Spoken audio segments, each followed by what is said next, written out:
Expensive camera, एक भूतिया story. Mayuri को फोटोग्राफी का बहुत शौक था। बचपन से ही आज मयूरी का जन्मदिन था और उसके लिए कैमरे से बड़ा कोई उपहार ही नहीं हो सकता था। मयूरी के बड़े भाई पानी वाले जहाज में कैप्टन हुआ करते थे। उन्होंने मयूरी की फोटोग्राफी से प्रेरित होकर उसे एक नया कैमरा उपहार देने की सोची और अपने एक दोस्त के जरिए विदेश से मयूरी के लिए एक कैमरा मंगवाया। यह ऑटोमेटिक कैमरा, वह कैमरा इतना एक्सपेंसिव था कि आज के डिजिटल कैमरा भी उसके आगे फेल थे। रात में जब रवि ने मयूरी को कैमरा गिफ्ट किया तो वह बहुत खुशी के मारे मानो पागल हो गई। सबने मयूरी से कहा कि वह अपने नए कैमरे से सबकी फ़ोटो खींचे, लेकिन मयूरी ने नए कैमरे को ये बोलकर टाल दिया कि वह अभी कुछ ठीक से जानती नहीं इसके बारे में। मयूरी ने जल्दी से अपना पुराना कैमरा सेट किया और एक फैमिली फ़ोटो क्लिक की। घर में पार्टी का माहौल था। कुछ लोग मेहमानों के स्वागत में लगे हुए थे तो कुछ पार्टी का भरपूर लुत्फ़ उठा रहे थे। इतने में मयूरी को उसके दोस्त पकड़कर घर के पास वाले बगीचे में ले गए, जिसे लाइट से बहुत अच्छे से सजाया गया था, और जिद करके मयूरी के नए कैमरे से फ़ोटो क्लिक करवाई। पहले मयूरी ने आनाकानी की कि वह अभी इस कैमरे के बारे में कुछ जानती नहीं, पर दोस्तों की जिद के आगे आखिर उसे हार माननी पड़ी। कुछ देर में ही फ़ोटो निकाल कर आ गई। सबकी तस्वीर तो ठीक आई थी, पर मुन्नी का चेहरा धुएं जैसा हो गया था। सब तस्वीर को देखकर हंसने लगे। अरे मुन्नी, तेरे चेहरे को क्या हो गया? तू तो फोटो से धुएं की तरह फुर हो गया। तभी मुन्नू बोली, अरे पागल, धुएं फुर नहीं होता, ये चिड़िया फुर होती है। सारे दोस्त जोर जोर से हंसने लगे। पार्टी खत्म हो गई। सब अपने रूम में चले गए। मयूरी ने जाके भाइयों को थैंक यू सो मच बोला और हग किया। भाइयों ने मयूरी के सर हाथ से बोले, बेटा ऐसे ही खुश रहना और मुस्कुराती रहना। चल अब जाके सो जा, मुझे कल मुंबई से बाहर जाना है काम के सिलसिले में, और हाँ, तुझे मेरा नाम भी रोशन करना। 3 महीने बीत गए। एक दिन प्रिया का फ़ोन आया। मयूरी के पास। वह बहुत घबराई हुई थी। घबराई हुई आवाज़ में बोली, हाँ हेलो मयूरी। मुन्नू ने मयूरी प्रिया की बात को काटते हुए, तू इतना घबरा क्यों रही है? आराम से बोल प्रिया। वो मुन्नू। मयूरी, हम क्या मुन्नू अपने घर में आत्महत्या कर ली? उसकी डेड बॉडी के पास मुझे एक नोट मिला जिसमें लिखा था कैमरा। मयूरी, क्या?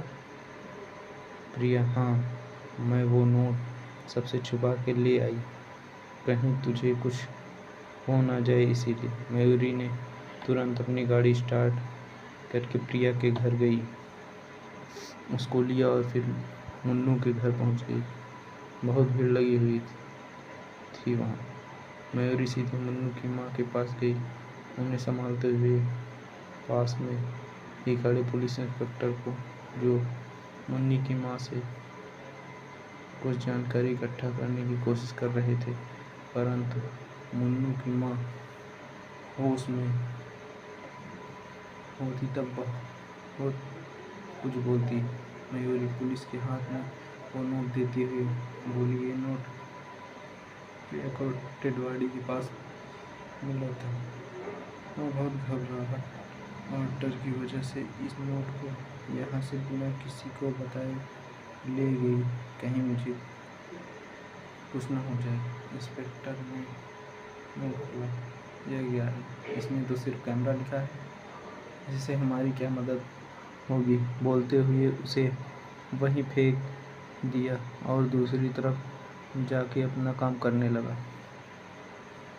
शाम हो गई। अब तक सभी लोग आ चुके थे। सबकी सहमति से अगली सुबह मुन्नू का क्रियाक्रम कर दिया गया। मयूरी, प्रिया, अभय सारे दोस्त कुछ समय तक सदमे में रहे। कुछ समय बाद हालात सुधरने लगे। उन्होंने इस बात को एक्सप्रेस किया कि मुन्नू अब उनके बीच नहीं रहा। प्रिया और अभय अपने काम में लग गए और मयूरी फोटोग्राफी में। आज बहुत दिन बाद उसने कैमरा निकाला और मार्केट की तरफ निकल गई। कुछ रैंडम पिक्स क्लिक की और घर जाके उनके प्रिंट देखे। सारी पिक्स बहुत अच्छी आई थी। एक फ़ोटो में कुछ लोग दुकानदार से मोल भाव कर रहे थे और वह हाथ जोड़कर बैठा था। उसकी दाहिनी ओर खड़ा लड़का जो थोड़ा झुका हुआ था, अतः वो भी फ्रेम कैप्चर हो गया था, पर उसका चेहरा भी धुएं की तरह हो गया। उसके चेहरे उसने चेक टी शर्ट पहनी हुई थी। मयूरी ने फ़ोटो देखकर किनारे रख दी और सोचने लगी, आखिर इस कैमरे में क्या दिक्कत है जो लोगों की पिक्चर ख़राब कर देती है इतने में। भैया घर आए, गेट ना किया। मयूरी इतनी गहरी सोच में खोई हुई थी कि अचानक से आवाज़ सुनकर चौंक गई।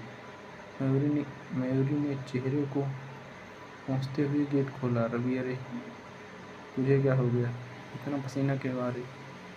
भैया वो गर्मी इतनी ज़्यादा है और लाइट भी चली गई है, इसीलिए इन्वर्टर क्यों ऑन किया? अरे मुझे तो ध्यान ही नहीं रही, आपने कल ही तो मैकेनिक भेजा। अच्छा सुन, मुझे खाना लगा दे और टीवी ऑन कर दे, मैं फ्रेश होकर आता हूँ। मयूरी ने टीवी ऑन की, न्यूज़ लगाई और खाना गर्म करने के लिए किचन की तरफ बढ़ रही थी। टीवी में एंकर की आवाज़ आई, देखिए किस तरह से इस 18 साल की युवक ने आत्महत्या कर ली। देश कहाँ जा रहा है? अगर हमारे युवा ऐसे ही सुसाइड करते रहे तो देश का क्या होगा? पुलिस और सूत्रों से खबर आई है कि इस लड़के के पास एक नोट मिला जिसमें लिखा है कैमरा। मयूरी तुरंत मुड़ी और न्यूज़ को आंखें फाड़ के देखने लगी। यह तो वही लड़का है रवि। कौन लड़का है? भैया भाई वो मैंने दौड़ते हुए अपने रूम में गई और वह फ़ोटो रवि को दिखाई। रवि, अरे यह तो यही लग रहा है। फिर मयूरी ने उन्हें मन्नू के बारे में भी बताया और बोली, वहाँ भी यही सेम नोट मिला था। रवि ने बात वो टालते हुए बोला, अच्छा तेरे हिसाब से इस कैमरे में कुछ है? मयूरी, हाँ भैया मुझे लगता है ऐसा ही। रवि, पागल हो गया? वह पागल हो गई हो तू? और मजाकिया लहजे में ज़ोर ज़ोर से हंसने लगा। थोड़ी देर बाद खुद को संभालते हुए, जा मेरे लिए रोटी लेकर आ, दाल ठंडी हो रही है। अगले दिन मयूरी ने पता लगाया तो यह वही लड़का था। पुलिस अभी तक उसके आत्महत्या करने का कारण जान नहीं पाई थी। 3 महीने गुजर गए। उस बात को प्रिया डर की वजह से उस कैमरे को जल्दी नहीं निकालती थी। आज बहुत दिन बाद एक बार फिर हिम्मत करके उसने कुछ पिक्चर क्लिक की। उन पिक्चरों में फिर एक लड़के का चेहरा धुंधलाया था। प्रिया समझ गई इस लड़के के साथ कुछ अनहोनी होने वाली है। वह मुड़ी, तब तक वो लड़का वहाँ से जा चुकी थी। मयूरी ने तुरंत गाड़ी स्टार्ट की और उन लड़कों को ढूंढने निकल गई। रास्ते में कुछ लोगों को तस्वीर दिखाई तो सभी बोले रहे थे, मैडम इसकी तो शक्ल ही दिखाई नहीं दे रही है। तभी एक लड़का मिला। वह शायद उस लड़के का ही दोस्त था। उसने एड्रेस बताया। मयूरी वहाँ पहुँची, लेकिन तब तक बहुत देर हो चुकी थी। उस लड़के के घर के बाहर भीड़ लगी थी। अंदर से रोने और चीखने की आवाज़ आ रही थी। वह तुरंत अंदर गई। उस लड़के को देखा जहाँ किताबें रखी हुई थी, उस तरफ देखा तो उसे वही सेम नोट मिला और उसमें सिर्फ कैमरा ही लिखा हुआ था। मयूरी तुरंत भागते हुए कार की तरफ गई, स्टार्ट किया, अपने घर पहुंची। कैमरे को एक सूटकेस में पैक किया और उस बैग को समुद्र के किनारे बालों में गाड़ दिया।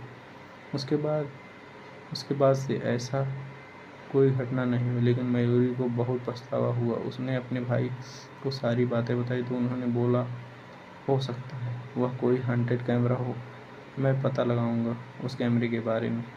एक सदी बीत गई। शाम का समय था। रोहन समुद्र के किनारे फैमिली के साथ सैर पर निकला था। सारे लोग बर्फ का गोला खाने के चक्कर में पीछे रह गए, पर रोहन ना जाने क्या सोचते हुए चलते चला जा रहा था। तभी उसका पैर किसी पत्थर जैसी चीज से टकराया। वह वहीं गिर गया।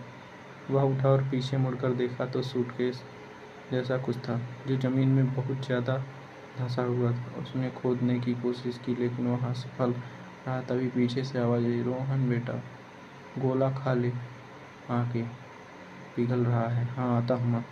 रोहन ने बालू से उसे ढांक दिया। पास में पड़ा एक नारियल का छिलका उसके ऊपर लगा दिया और जाकर गोला खाने लगा। अगले दिन सुबह अपने साथ खुरपी लेकर आया। सुबह का 5 बज रहे थे। सूरज निकलने के पहले वह अंधेरा अब भी था। उसने नारियल वाली जगह ढूंढी और वहाँ खोदने लगा। थोड़ी देर में ही रोहन देखता है, यह तो एक सूटकेस है। सूटकेस को देखकर रोहन समझ गया यह करीबन 100 साल से भी ज़्यादा पुराना है, क्योंकि उसके घर में भी ऐसा ही एक सूटकेस था जिसे उसके दादाजी इस्तेमाल करते थे। दादाजी को गुजरे ही यहीं 10 साल बीत चुके थे। जब वे गुजरे थे तो उनकी उम्र 90 साल की थी।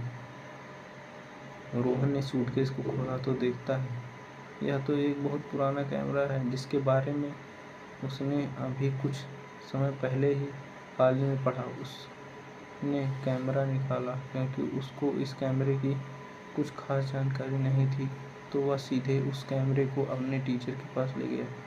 उस कैमरे को देखते ही उन्होंने पूछा, यह कैमरा तुझे कैसे मिला? तो रोहन ने सारी घटना को बताई। उन्होंने बोला, ये एक हॉन्टेड कैमरा है। इस कैमरे की खोज ना जाने कितने लोग कर रहे हैं, पर आपको कैसे पता यह एक हॉन्टेड कैमरा है? तो रोहन के टीचर ने अपनी बुक शेल्फ से एक किताब निकाली और उसमें लिखी सारी बातें रोहन को बताई। यह कैमरा एक मशहूर फोटोग्राफर मिस मयूरी का हुआ करता था। उन्होंने इसका जिक्र अपनी इस किताब कैमरा ऑफ माई लाइफ में किया है, पर उन्होंने किसी को यह नहीं बताया कि उन्होंने उस कैमरे का क्या किया।